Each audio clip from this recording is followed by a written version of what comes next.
असह्य उकाडा आणि वारंवार खंडित होणारा वीज पुरवठा यामुळे गिरगाव आणि आसपासच्या परिसरामध्ये नागरिकांच्या समस्या अधिक वाढलेल्या आहेत। रविवारपासून संपूर्ण आठवडा गिरगाव आणि माझगावातील काही भागांमध्ये वीज पुरवठा खंडित होतोय। वारंवार होत असलेल्या या प्रकारामुळे गिरगावकर प्रशासनाच्या या कारभाराच्या विरुद्ध अत्यंत संतापलेले आहेत। पाहूयात। गिरगाव परिसरातील काही भागांमध्ये रात्रीपासून वीज पुरवठा खंडित झाल्याने नागरिकांना मोठ्या गैरसोयींचा सामना करावा लागला। Thakurdwar road, JSS road, Mugbhat road, Khetwadi, CP tank आणि आसपासच्या परिसरातील रहिवाशांना या समस्येचा फटका बसलाय। विशेष म्हणजे ही समस्या केवळ एक दिवसापुरती मर्यादित नसून गेल्या 2 महिन्यांपासून या भागात वारंवार वीज पुरवठा खंडित होतोय। सकाळच्या पाणी पुरवठ्याच्या वेळेत तसेच संध्याकाळी नागरिक घरी परतत असताना वीज जाण्याच्या घटनांमुळे दैनंदिन जीवन विस्कळीत होत असल्याची तक्रार स्थानिकांनी केली आहे। लाईट अशा प्रकारे गेली ती डायरेक्ट दुसऱ्या दिवशी दुपारी 2 वाजता आली आणि आम्ही वारंवार त्या ऑफिसला जातोय, ऑफिसला फोन करतोय। जवळजवळ 150 लोकांचे फोन तिकडे गेले पण ते अटेंड करत नाहीत। ऑफिसला गेलो तर ते बंद कॅबिनमध्ये आतमध्ये 6 AC त्यांचे चालू आहेत ऑफिस पाठकवाडीमध्ये, पण ते आम्हाला काय दाद देना। शेवटी आम्हाला थोडं ॲग्रेसिव्हपणा करायला लागला याच्यात। एवढ्या वर्षामध्ये बघितलेलं नाहीये की लाईट एवढ्या वेळ जाते। लाईट जायची पहिल्यांदी, क्वचित काही जायची, थोड्या वेळ जायची, एक तास जायची। ही तर म्हणजे हे एक्स्ट्रीम लेवलला झालं की ही लाईट जाणं। याच्यामुळे जे बोले पाण्याचा प्रॉब्लेम होतो, लोकांना दुसऱ्याची ऑफिसला गेले नाही लोक, काय लोक की झोपच पुढं नाही, पाणी नाही, अशा किती लोकांच्या सुट्ट्या पण सुद्धा होतात। त्यामुळे आता सध्या परिस्थिती काय, लोकांना कामावर न गेल्यामुळे पगार कट होतात, अशा बऱ्याच गोष्टी आहेत। सगळ्यांना विनंती करा की कमीत कमी वापरा। आपलं असं कसं सांगणार, आपलं दमून आलेला माणूस आहे। आज AC ही गरजेचं झालं, कारण गरमीमध्ये राहू शकत नाही। जर AC लावतो आम्ही, ठीक आहे, मग बोलो सकाळी आणि पहाटेला काय वेळेला आमची इथे लाईट असायची आणि मोटर चालू असायची, तेव्हा लाईट असायची, बोलो तेव्हा लाईट जात नाही आणि रात्री 1:30 वाजता आम्ही कुठून मोटर लावतोय। मी स्वतः त्यांच्यावर फिरवतो पण ते ऐकायला तयार नाही, काय नाही। गेल्या 2 महिन्यांपासून गिरगाव भागात विजेचा लपंडाव सुरू असल्याने नागरिक त्रस्त झालेत। बेस्टच्या विद्युत केंद्रातील कर्मचारी बिघाडाबाबत कोणतीही माहिती देत नसल्याने नागरिकांनी रात्री 1:15 वाजण्याच्या सुमारास केंद्रावर गोंधळ घातला।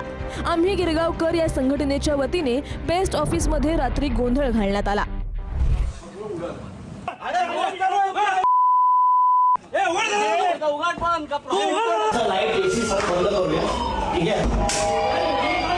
तेव्हा तिथे ACचा रिमोट आहे। गिरगावात लाईट गेल्यामुळे अनेक नागरिकांना याचा फटका बसताना पाहायला मिळतोय। अनेक रुग्णांना देखील याचा फटका बसताना सध्या दिसत आहे। 99 वर्षीय आजींना देखील लाईट गेल्यामुळे याचा फटका बसलाय। सोमवारी लाईट गेली, जवळजवळ 8:30 वाजता लाईट गेली, जवळजवळ 3 तास लाईट नव्हती।